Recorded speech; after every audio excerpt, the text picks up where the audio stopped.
রাসূল সাল্লাল্লাহু আলাইহি ওয়াসাল্লাম খ্রিস্টানের সাথে বসতে পারে, ইহুদির সাথে বসে সনদ তৈরি করতে পারে, মদিনার সনদ। কিন্তু আমরা মুসলমানের সাথে বসতে পারি, একজন আরেকজনের ছায়া দেখতে পারে না।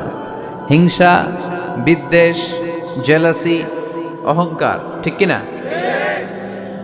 লা ইয়াদখুলুল জান্নাতা মান কানা ফি কলবিহি হাববাতু খারদাল মিনাল কিবর। যার অন্তরে যাররা পরিমাণ অহংকার থাকে সে কশিনকালেও আল্লাহর জান্নাতে প্রবেশ করতে পারবে না। আমরা যেন এই অহংকার থেকে মুক্ত হতে পারি, আমরা যেন ব্রড মাইন্ডেড হতে পারি, আমরা যেন ভিন্ন মতের লোকদেরকে রেসপেক্ট করতে পারি, ভিন্ন মতকেও যেন আমরা সহ্য করতে পারি।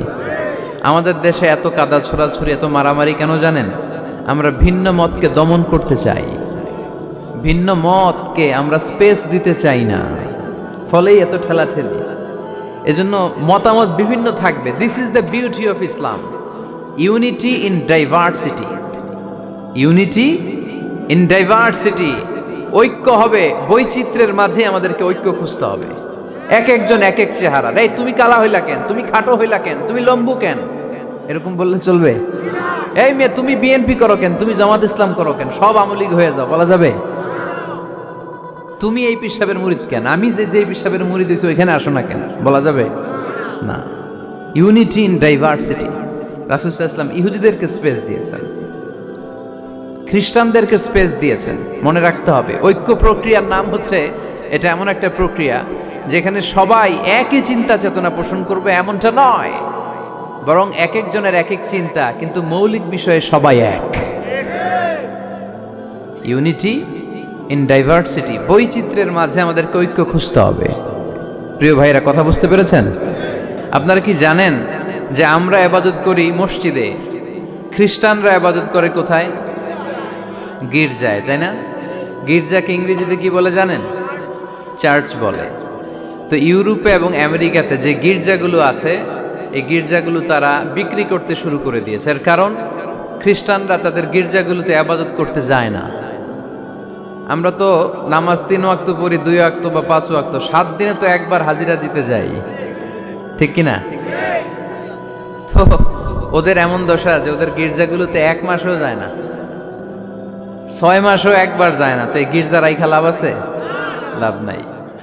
এই গির্জা ওরা বিক্রি করতে শুরু করেছে, আর ওখানকার মুসলিম কমিউনিটির নেতারা এই সুযোগে এই গির্জাগুলো কম দামে কিনে এটারে মসজিদ বানাইতে শুরু করছে। ইউরোপ আমেরিকাতে আলহামদুলিল্লাহ, আপনারা শুনে খুশি হবেন, ওরা ইসলামিক সেন্টার বলে এগুলোকে। কি বলে? Islamic centre.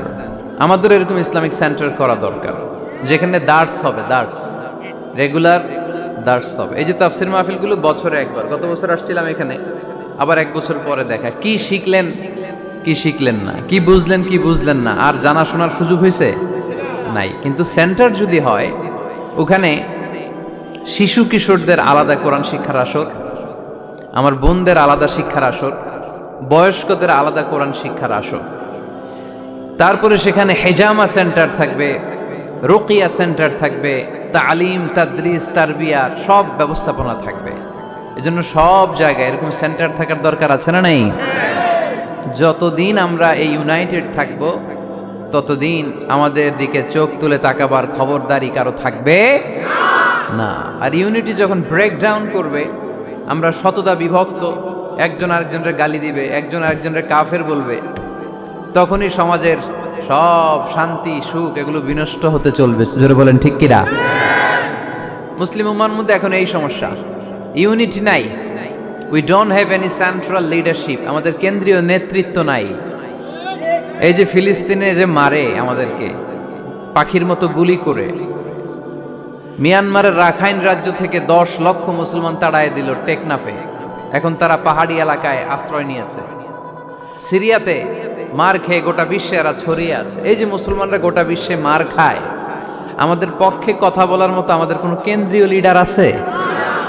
সেন্ট্রাল লিডারশিপ নাই। আল খিলাফা আল ইসলামিয়া, ইসলামিক ক্যালিফেট, এটা নাই। এই সেন্ট্রাল লিডারশিপ না থাকার কারণে গোটা বিশ্বে আমরা আজ নির্যাতিত, নিষ্পেষিত। আমাদের কোনো মা বাপ নাই। জোরে কোন ঠিক কিনা? এদিকে লাথি মারলে ওইদিকে যাই, ওদিকে লাথি মারলে এদিকে আসি। আমাদের পক্ষ নিয়ে, আমাদের স্বার্থ নিয়ে যে কথা বলবে, জাতিসংঘে হুঙ্কার তুলবে, ওআইসি থেকে ঘোষণা আসবে, ওরকম একটা নেতাও আমাদের নাই। জোরে বলেন ঠিক কিনা? ওমরে ফারুকের মতো যদি একটা নেতা থাকতো, তাহলে গোটা বিশ্বে মুসলমানরা এক আমব্রেলার নিচে, এক ছাতার নিচে চলে আসতো, তাই না? এমন সাহাবী ছিলেন বিষ্ণু ঈসা ইসলাম তার ব্যাপারে বলেছেন, আসাদুহুম ফি আমরিল্লাহি উমর। আল্লাহর জমিনে আল্লাহর দ্বীন বাস্তবায়নের জন্য সবচেয়ে কঠিন সাহাবী ছিল যিনি, তিনি হচ্ছেন উমর। মুনাফিকরা ওমরে ফারুককে দেখে ভয় পেত, খোদ শয়তান ইবলিস ওমরে ফারুককে দেখে ভয় পেত। আলহামদুলিল্লাহ পড়বেন না? বিষ্ণু ঈসা ইসলাম বলতেন, ওমর তুমি যদি এই রাস্তা দিয়ে হাঁটো আর শয়তান তোমারে দেখে, তাহলে শয়তান এই রাস্তা রেখে দিয়ে অন্য রাস্তা দিয়ে হাঁটে। লা নবিয়্যা বা'দি ওয়ালা রাসূলা। আল্লাহ রাসূল বললেন, আমার পরে কোনো নবীও নাই, রাসূলও নাই, তবে আমার পরে কেউ যদি নবী হতো, ওমর নবী হয়ে যেত। এরকম একজন ওমরের আমাদের দরকার। এরকম একজন ওমরের অপেক্ষায় আমরা। একজন হলেই চলবে। কয়জন লাগবে? যুগ জামানা পাল্টে দিতে চাই না অনেক জন, এক মানুষই আনতে পারে জাতির জাগরণ। এক মানুষই বিপদকালে বাঁচায় কাফেলায়, ক্ষুদ্র ডিঙ্গি বাঁচায় জাহাজ অসীম দরিয়ায়। কয়জন ওমর দরকার? আমরা সেই ওমরের জন্য অপেক্ষা করছি, যার নেতৃত্বে, যেই আল ইমাম আল মাহদি, যার নেতৃত্বে গোটা বিশ্বে শান্তি, সভ্যতা, ভদ্রতা আবার প্রতিষ্ঠিত হবে। এক ছাতার নিচে মুসলমানেরা থাকবে, কেউ কারো ব্যাপারে হৃদয়ে কোনো বিদ্বেষ রাখবে, ঘৃণা রাখবে, কেউ কাউকে গালি দিবে না। এই সুসম্পর্ক, এই ঐক্যের জন্যই ইসলাম একসাথে উদখুলু ফিস সিলমি কাফা, পরিপূর্ণভাবে সবাই মিলে ইসলামের রশিকে আঁকড়ে ধরো, তাহলেই বরকত দিবে কে? ওমরে ফারুক বলতেন, নাহনু কওমুন আ'আজ্জানাল্লাহু বিল ইসলাম। আমরা তো এমন জাতি যে জাতিকে আল্লাহ তাআলা ইসলাম দিয়ে সম্মানিত করেছে। আমাদের সম্মান ইসলামে, এখন ইসলাম রেখে দিয়ে অন্য জায়গায় সম্মান খুঁজি, এজন্যই লাথি খাই, এজন্যই অপমানিত, এজন্যই নেতৃত্ব শূন্য। জোরে বলেন ঠিক কিনা? গোড়ার দিকে যদি না যাই, মূলের দিকে যদি ফিরে না আসে, আমাদেরকে গালি দেয় মৌলবাদ। মৌলবাদ মানে হচ্ছে যে মূলের দিকে ফিরে আসে, return back to the route. শিখর থেকে, শেকড় থেকে শিখরে, শিখরে যেতে হলে আগে শেকড়ে যেতে হবে। জোরে বলেন ঠিক কিনা?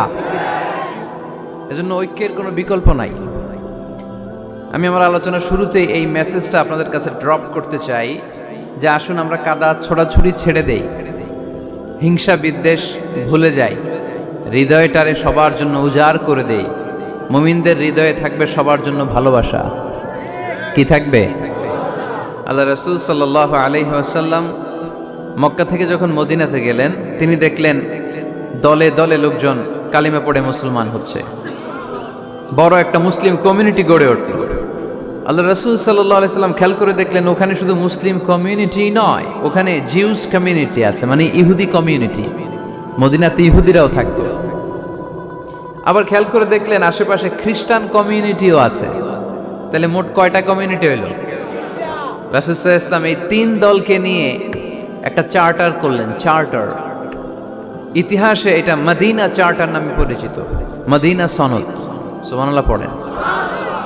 তিন ধর্মের লোক, তিন জাতি একসাথে থাকে, আর আমরা এক বাঙালি এক দেশে থাকতে পারি না। এক দল আরেক দলরে বলে তুমি ভারতপন্থী, ওই দল আরেক দলরে বলে তুমি পাকিস্তানপন্থী। বাংলাদেশপন্থী কেউ হতে চায় না। আমরা কোন পন্থী? জোরে বলতে হবে। দেশের স্বার্থটারে সামনে নিয়ে আসতে হবে। তো সম্মানিত সুধী, রাসূল সাল্লাল্লাহু আলাইহি ওয়াসাল্লাম ইহুদিদের সাথে বসেছেন।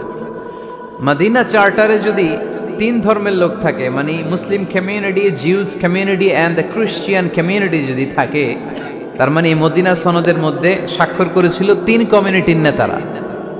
ইহুদিরাও ছিল, খ্রিস্টানরাও ছিল। তো আল্লাহ রাসূল সাল্লাল্লাহু আলাইহি ওয়াসাল্লাম ইহুদিদের সাথে বসেছেন, চুক্তি করেছেন 10 বছরের লম্বা সময়ের।